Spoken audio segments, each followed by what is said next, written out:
I was so tired of getting beat up and being strangled that I was like, I couldn't deal with it anymore. It's often called the red flag of domestic violence we never want to talk about.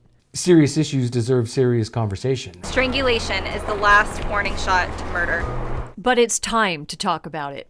This is a new public service announcement you'll soon see.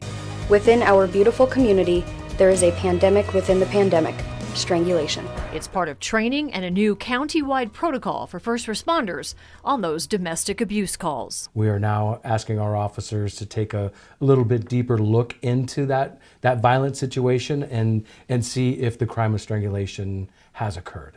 Almost all states now have some sort of felony strangulation law on the books that can put an abuser behind bars for longer.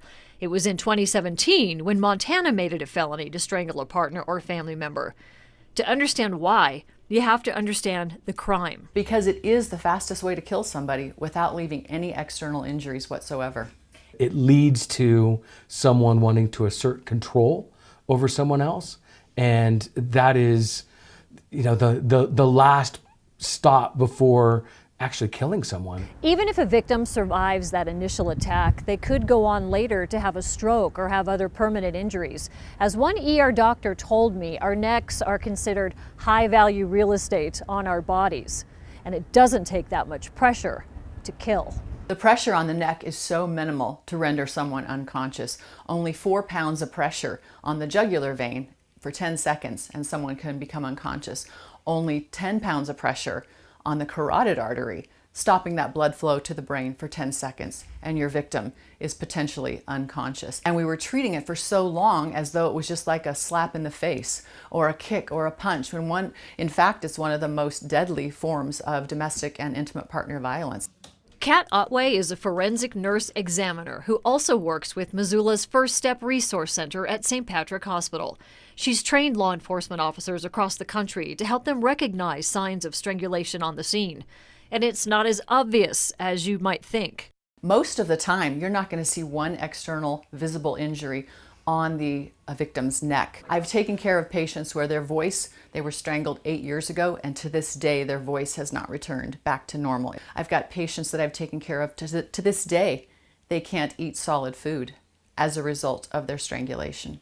You always think it will get better, and it's like, I'll never do that again. But then I feel like once you just start letting it happen, it just escalates. Some will die months, weeks, or years after that initial attack, a result of a stroke after an injury to their carotid artery. And that is why first responders are getting this extra training, to find the right words, to find the right evidence of strangulation, and to get the victim help, even if they're the ones minimizing the attack.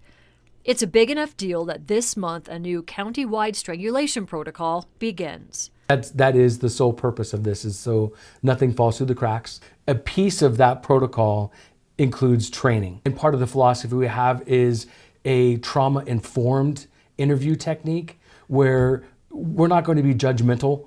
We're just trying to get the facts so that way the victim can get the justice that the victim deserves. It's just so interesting that strangulation is so much more common than we realize, but also so much more serious than we ever gave it credit for. If it happens once, you think that I'll give them another chance, they can change. But if it keeps happening, it's probably time to do something about it. And talk to someone about it, because it could escalate and it could be your life. In Missoula, Jill Valley, MTN News.